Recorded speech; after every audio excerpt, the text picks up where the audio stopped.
তাহলে যখন ভোটটা দেবে দিবার সময় ভাবা দরকার, যেমন রুজি রুটির কথা যেমন ভাবতে হবে, মানা করছি না, কিন্তু এটাও তো ভাবা দরকার যে আমার একটা ভোটে এমন কোন সরকার বা এমন কেউ জিতবে না তো যে জিতে আমার ওয়াকাফকে মিটাবে, আমার কবরস্থানকে মিটাবে, আমার খানকাকে মিটাবে। ভাবা দরকার আছে না না? আর এটা বোঝানো দরকার আছে না না?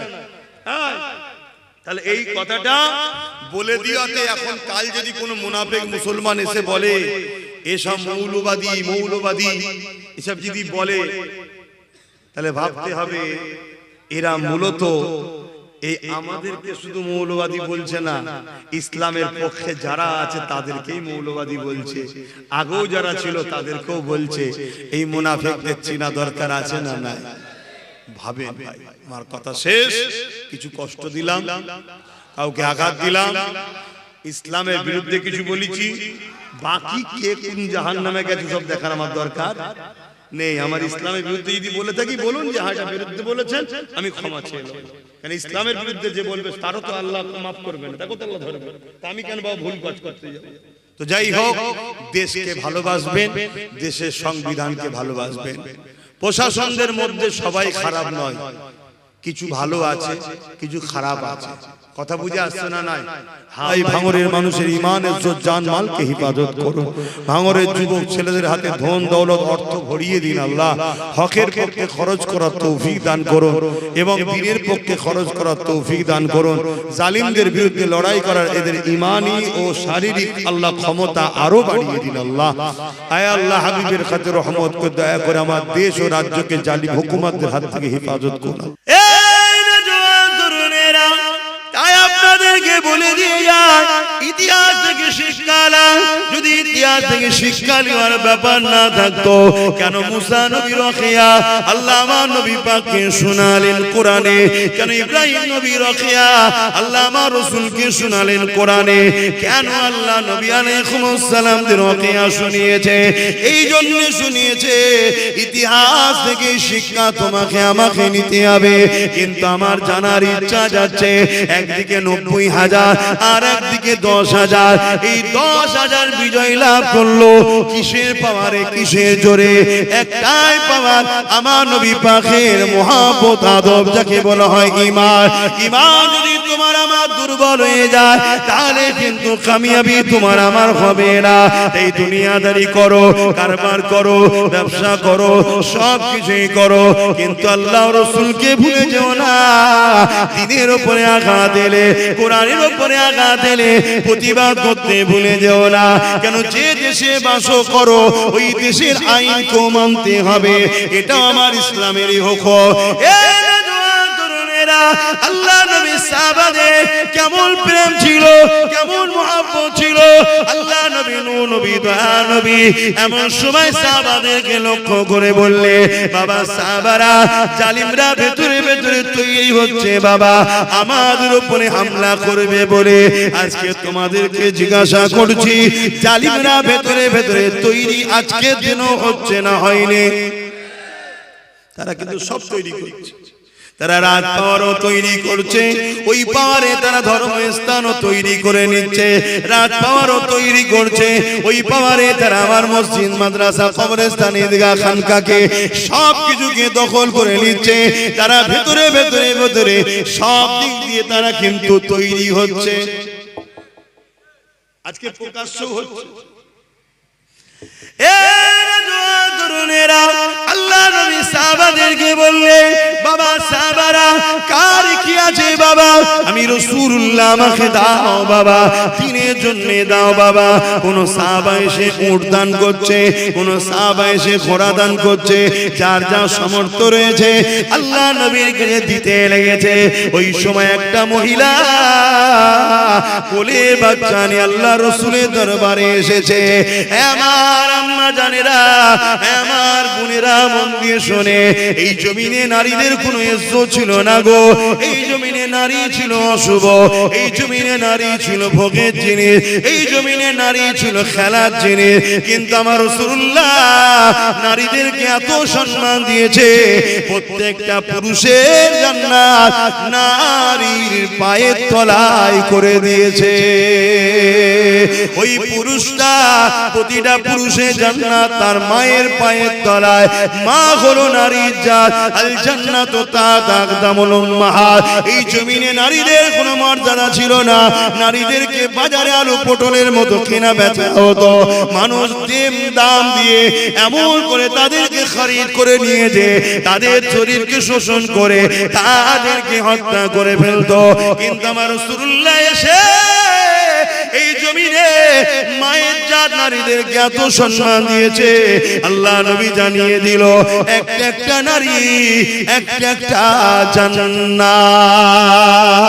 আল্লাহ নবী আরো বলেছে একটা নারী দুটো নারী যদি কোন বাবার হয়ে ওই বাপ যদি নারীগুলোকে মহব্বত স্নেহ মমতা মায়া দিয়ে লালন পালন করে বিবাহ দিয়ে দেয়, ওই দুই নারীর বাবাকে কিয়ামতের দিন আমি মুহাম্মদ রাসূলুল্লাহ শাফাআত করে আল্লাহর জান্নাতে নিয়ে যাব। আল্লাহ নবী আরো বলেছে যদি কমন করে একটা দুটো তিনটে কন্যা কোন বাপ যদি পেয়ে যায়, ওই বাবা যদি তিন কন্যাকে লালন পালন করে মায়া মমতা স্নেহ দিয়ে বড় করে তার যদি বিবাহ দিয়ে দেয়, আল্লাহ নবী দুটো আঙুল তুলে দেখিয়েছে এই দুই আঙুল যেমন পাশাপাশি রয়েছে, ওই তিন কন্যার বাবা আর আমি রাসূলুল্লাহ আল্লাহর জান্নাতে পাশাপাশি থাকিব। আরো জোরে বলুন সুবহান। কিন্তু 1450 বছর পরে আমার বাংলার জমিনের ভাটপাড়াতে একজন ভাঁড় বেরিয়েছে, বিজেপির নেতা অর্জুন সিং। সে বলতে লেগেছে ইসলামে নাকি রেপ করাটা ভালো কাজ। বলুন নাউযুবিল্লাহ। ওর বিচার হয়েছে, ওকে অ্যারেস্ট করা হয়েছে। কেন অ্যারেস্ট করেনি? কেন পুলিশ মন্ত্রী যে সে ওদের বোন, আমাদের কেউ নয়। ইসলামের সঙ্গে তার কোনো মায়া দয়া সম্পর্ক নাই, তাই সে কেস করেনি। অথচ তোমার ভাঙরের কোন একটা মা বলেছিল মমতার নাকি স্বামী নেই, তাকে এই শয়তান কেস করে অ্যারেস্ট করিয়েছে না করেনি? মানে শয়তান ওদের, আমাদের নয়। কিন্তু এত বড় কথা বললে শয়তান কেস করেছে, কথা বলছেন না কেন? এত বড় কথা বললে ইসলামে নাকি রেপ করা ভালো কাজে, রেপ করা ভালো কাজ, তাহলে একটা কেস করা দরকার ছিল, করেনি। কিন্তু মমতার বিষয়ে কোন একজন মহিলা একটা ভাষা বলেছে, আঞ্চলিক ভাষা, যে ওর স্বামী নেই, যেটাকে ভালোবাসায় স্বামী বলা হয়। আমি ভাষাটা বলছি না, কিন্তু ওটা আঞ্চলিক ভাষা। অঞ্চল গ্রামে বলে না, বলে না। আমি বাংলাদেশে গেছি, বলছে হুজুর এসছে গাঁড় কাটলি আয়।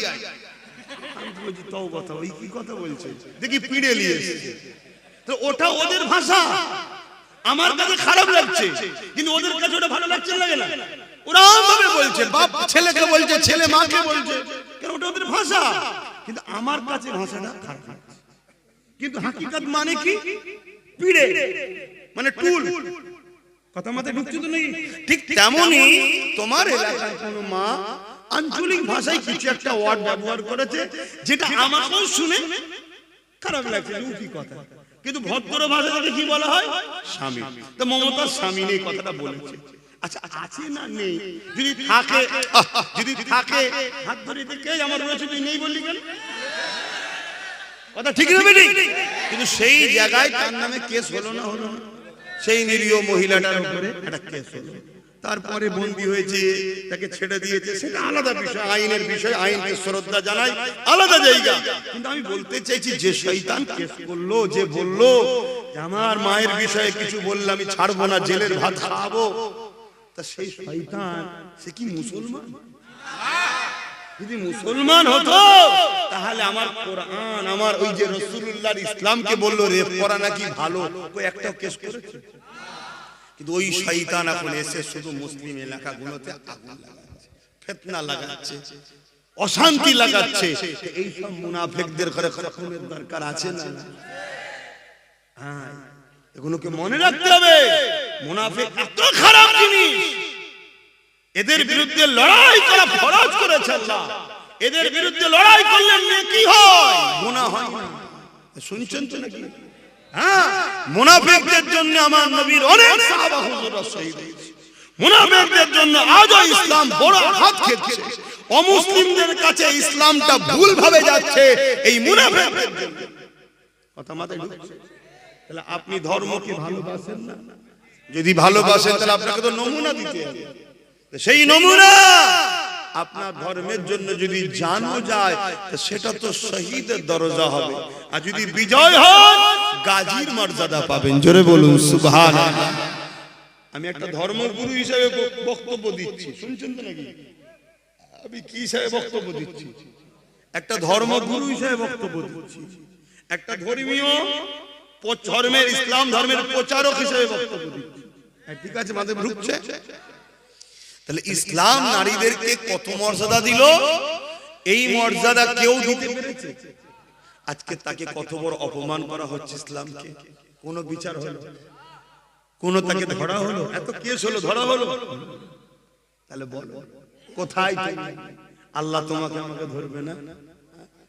যে হারা তোরা কি করছিস বল? আমার জান্নাতে যাবার শখ করছিস তোরা? আমার কোরআনের জন্য, আমার ইসলামের জন্য কি করেছিস বল?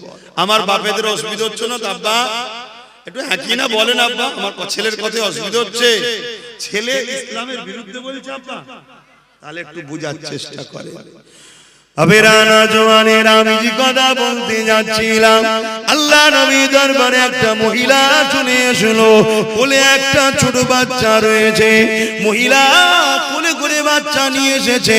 কোলের বাচ্চা কতটা ছোট হতে পারে বোঝার চেষ্টা করে।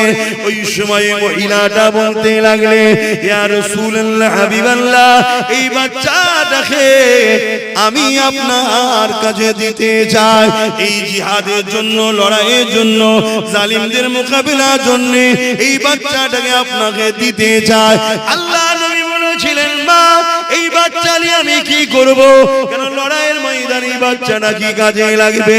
ওই সময় মহিলা বলেছিলেন, ইয়া রাসূলুল্লাহ, হাবিবাল্লাহ, আপনি ঠিকই বলছেন, সত্য বলছেন, এই বাচ্চা লড়াইয়ের ময়দানে কি কাজে লাগবে। তবে ইয়া রাসূলুল্লাহ, এই মা হয়ে এই বাচ্চাকে 10 মাস 10 দিন পেটে রেখেছিলাম। মন দিয়ে শোনে, আমার আম্মারা, মন দিয়ে শোনে, আপনার ঘরেও সন্তান আছে। ওই সন্তানকে আপনি আমি ধরে রাখছি, বাবা যাস না রে, বেরোস না রে বাবা, লাল আমার ঘরে তা করে, তা করে, তা করে, তা। আল্লাহ সন্তান দিয়েছে, অনেক বাপ মা আছে কোটি কোটি টাকার মালিক, একটা সন্তানের জন্য লাখ লাখ টাকা খরচ করছে, বাচ্চা হয়নি। মা তোমাকে আল্লাহ সন্তান দিয়ে পরীক্ষা নিচ্ছে, তোমার কাছে সন্তান আগে না আল্লাহ আগে? এই পরীক্ষার দিন এসে গেছে, এখানে আর হাত গুটিয়ে বসে থাকলে হবে না। হে যুবকেরা, আইন যদি আইনের মতো চলতো তাহলে আজকে আমাকে কথা বলতে হতো না। সংবিধান অনুযায়ী যদি দেশ চলতো তাহলে আজকে আমাকে এই শিক্ষা দিতে হতো না। কারণ আমার সংবিধানের 25 নম্বর ধারায় আছে, দেশ এবং সরকার কখনো ধর্মের পক্ষে বিপক্ষে যেতে পারবে না। কিন্তু আজ যারা মাথায় বসে রয়েছে, নেতা মন্ত্রী, সরকার, পিএম সিএম হয়ে রয়েছে, তারাই সংবিধানের গলায় পা তুলে দিয়েছে। তাই আমার ধর্ম প্রচারক হিসাবে আজ বলতে বাধ্য হচ্ছি, মা শুনে রেখে দাও। সেই দিন ওই মাটা বলেছিলেন, ইয়া রাসূলুল্লাহ, হাবিবাল্লাহ, এই বাচ্চা কোনো কাজে লাগবে না আমি জানি, তবে এই জন্য আমি দিতে এসেছি, আপনার দিকে যখন তীর আসবে, আপনার দিকে কেউ বল্লম ছুড়বে, আমার বাচ্চাটাকে আপনি ঢাল হিসেবে ধরবেন। জালিমদের তীর আপনাকে লাগতো, আমার বাচ্চার বুকে এসে লাগবে, আমার বাচ্চার পিঠে এসে লাগবে, আমার বাচ্চাটা জালিমদের তীরেতে ঝাঁঝরা হয়ে যাবে। আমি মা 10 মাস 10 দিন ধরে এই বাচ্চাকে বুকে করে নিয়ে পেটে ধরেছি, আমি লালন পালন করে 2-3 বছর ধরে রেখেছি। ইয়া রাসূলুল্লাহ, হাবিবাল্লাহ, কিন্তু আমি আপনাকে এত ভালোবাসি, আমার বাচ্চা তীর খেয়ে মারা যাবে, আমার কোনো ব্যথা নাই। হুজুর, আপনাকে যেন আঘাত না লেগে যায়। আরো জোরে বলুন সুবহান।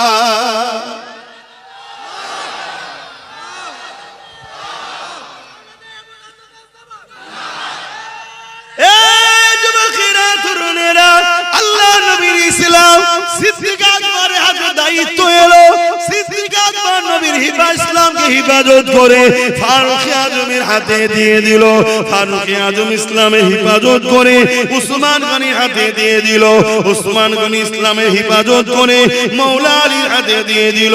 এইভাবে তবকার পর তবকা আস্তে আস্তে চার ইমাম ইসলামের হিফাজত করে, চার পিরানে ইসলামের হিফাজত করে তোমার আমার কাছে দিয়ে দিল।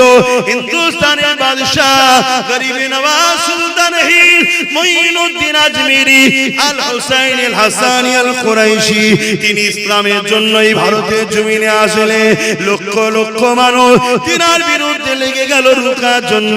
কিন্তু মনে রাখবে, এক মুঈনুদ্দিন আজমিরিকে জালিম পৃথ্বীরাজ বিরোধী করেছিল রুখার জন্য।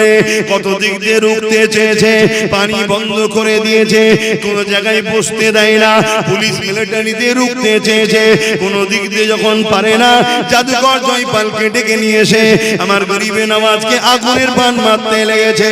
আমার গরিবে নওয়াজ আগুনকে বলতে লেগেছে, কে তোকে পাঠিয়েছে?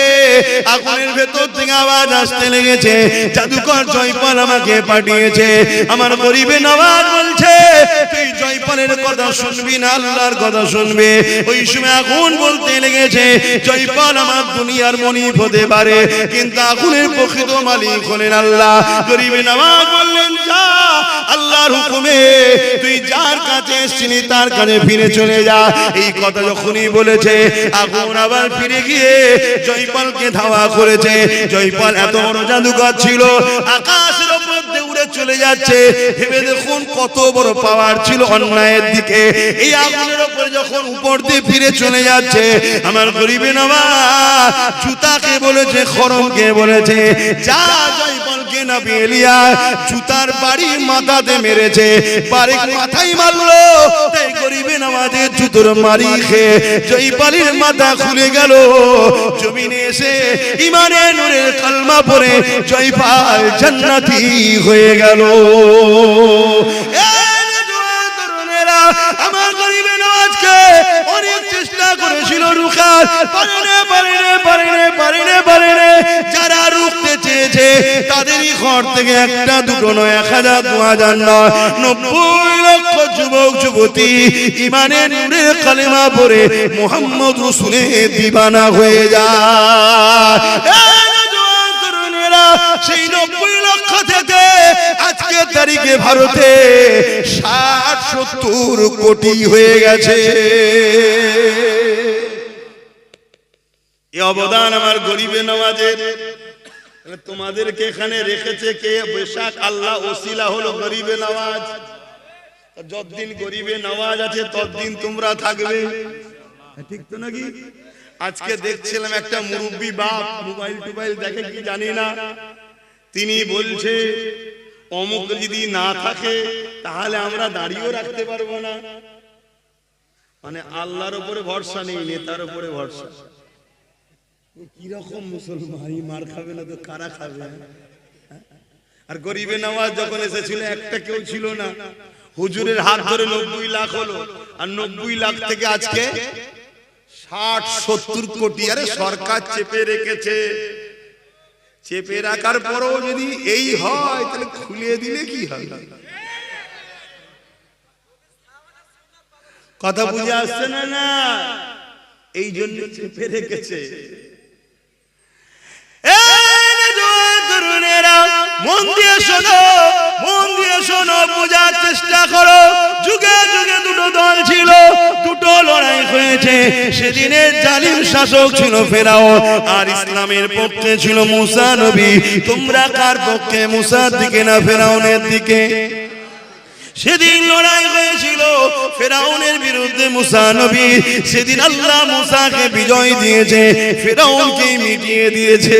সেদিন নমরুদের সঙ্গে ইব্রাহিম নবী লড়াই হয়েছিল। ইব্রাহিম নবী তো তোমার আমার আব্বা জান, আজকের বাপের বেটাদের সঙ্গে হচ্ছে আজকের নমরুদের। সেদিন নমরুদের সঙ্গে ইব্রাহিম নবীর লড়াই হয়েছিল। এ যুবকেরা তোমরা নমরুদের দিকে না ইব্রাহিম নবীর দিকে। সেদিন কিন্তু বিজয়টা ইব্রাহিম নবীরই হয়েছিল। যুগে যুগে যুগে যত নবী রাসূল এসেছে তিনাদের লড়াইটা ছিল অত্যাচারী জালিম শাসকদের বিরুদ্ধে।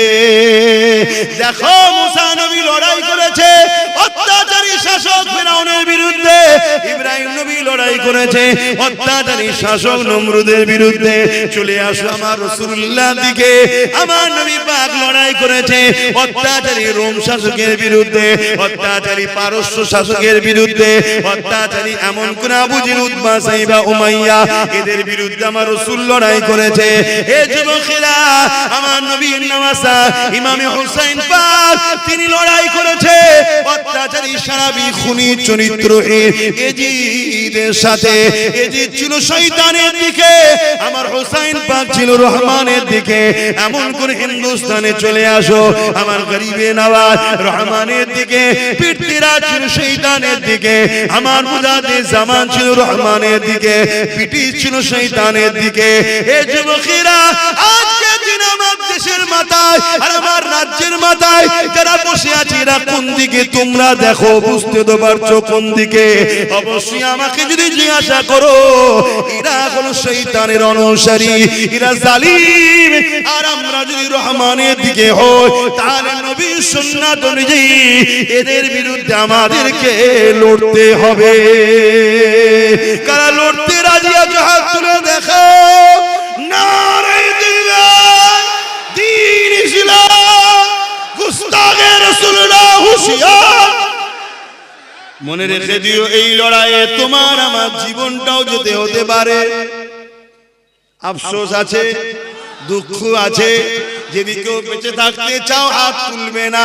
যদি জীবনটাও হকের জন্য রহমানের জন্য জালিম শাসকদের বিরুদ্ধে লড়তে কি যদি যায় এই জীবন কারা কুরবানি করতে পারবে? হাত তুলে দেখাও। প্রথমে হাত আমি তুললাম, দিতে রাজি আছি।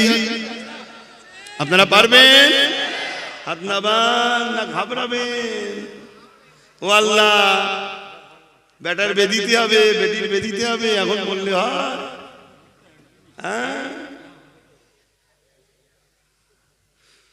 তুমি কতদিনের জন্য এসছো জানা আছে কারো? কারো জানা আছে?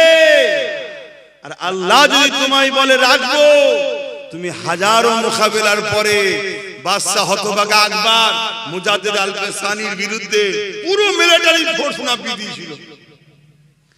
কি লড়াই! লাস্টে মুজাদ্দিদ আল-কাসানিকে জেলে পর্যন্ত দিল। তারপরও মুজাদ্দিদ আল-কাসানি জেল থেকে বেরোলো, কিন্তু বিজয় মুজাদ্দিদ আল-কাসানিরই হলো, আকবর ধ্বংস হলো। জোরে বলুন সুবহানাল্লাহ। এবং আকবরেরই ছেলে মুজাদ্দিদ আল-কাসানির কাছে বায়াত হয়ে পায়ে হাত দিয়ে চুমু খেয়ে শুনছে।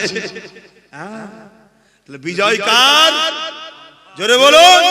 হকের পক্ষে বিজয় কার? আর আমাদের হলো চেষ্টা। বলো সেদিন নমরুদ জ্বালিয়েছে না জ্বালাইনে? এজিদ জ্বালিয়েছে না জ্বালাইনে?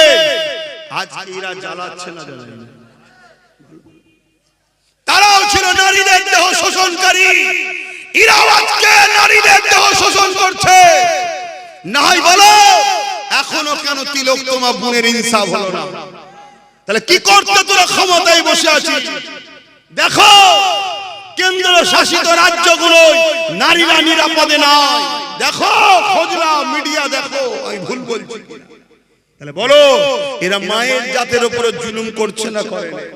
মায়ের জাতের উপরে যারা জুলুম করে ইসলাম তাদের বিরুদ্ধে যুদ্ধ করার ঘোষণা দিয়েছে না দেয়নি?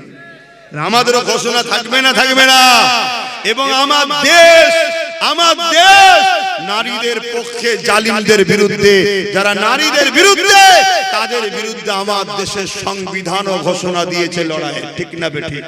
তাহলে দেশও সাথে ধর্মও সাথে, টেনশন কিসে? টেনশন কিসে? টেনশন হচ্ছে নাকি?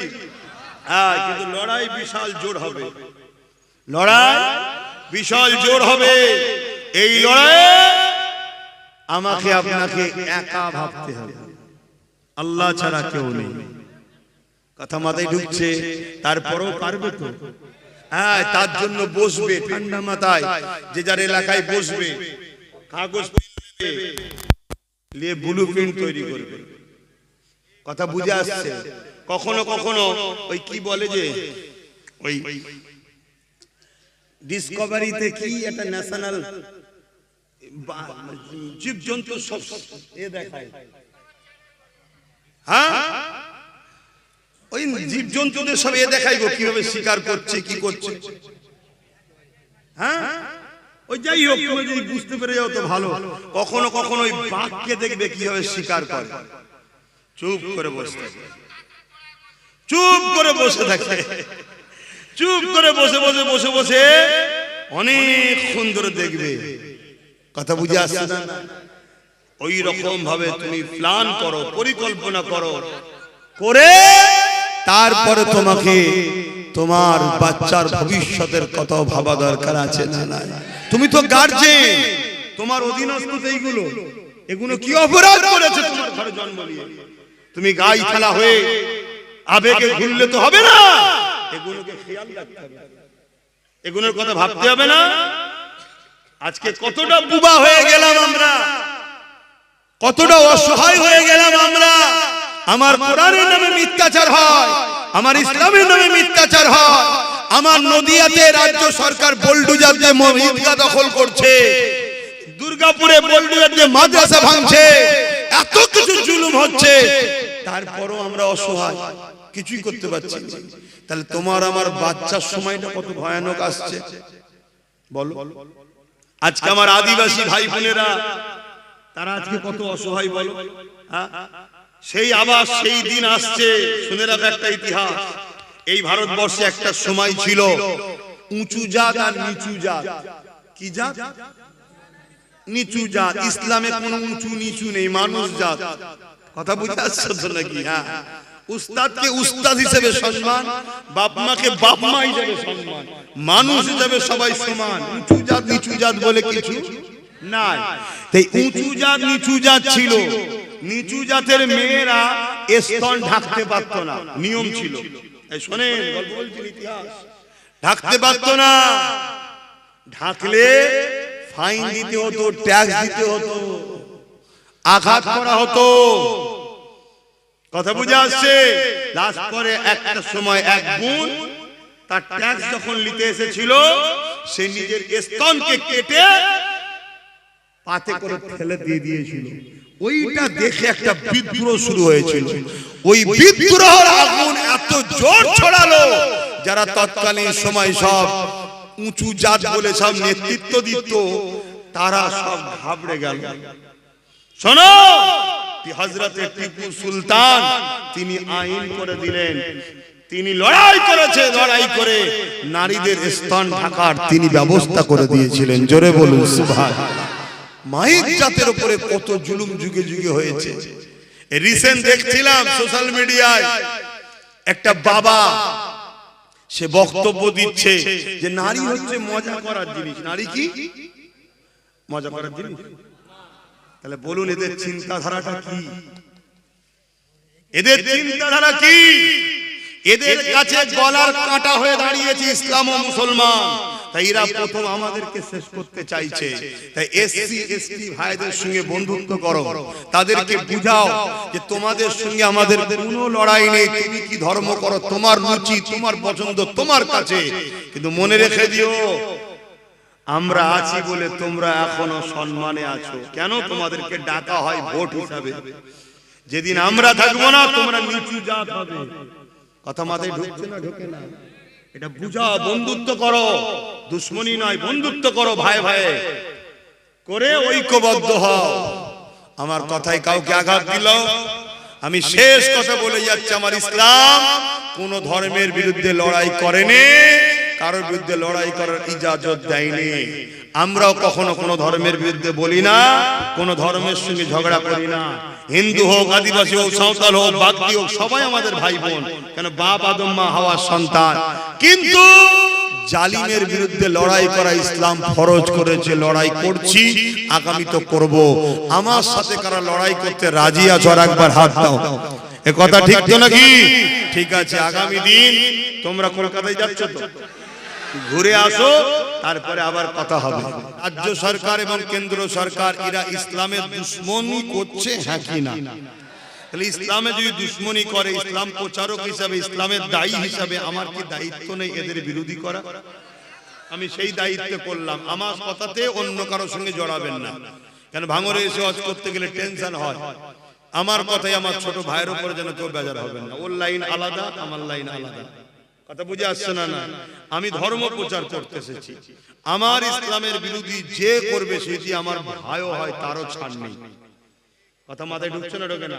তুমি কোন ধর্মের আমার দেখার দরকার নেই। তুমি আমার ধর্ম মানো না, তোমার কাছে, কিন্তু আমার ধর্মের বিরোধী করছো কেন? তুমি সরকার, তুমি সরকারে থাকো, আমার ধর্মের বিরোধী করছো কেন?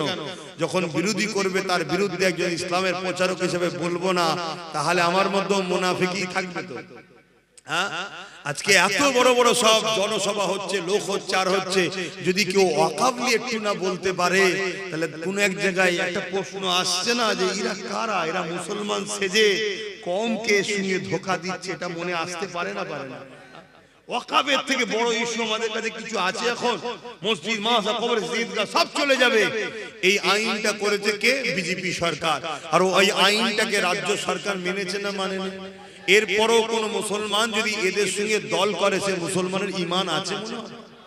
তাই এই এলাকায় যেসব মুসলিম ভাইরা আছে, বিগত দিন হয়তো এদের সঙ্গে দল করেছিল, আমি তাদের জন্য দোয়া করি, আল্লাহ তাদেরকে হিদায়াত করুক, হিদায়াত করুক, ফিরিয়ে আনুক, হিদায়াত করুক। বলুন আল্লাহুম্মা আমিন।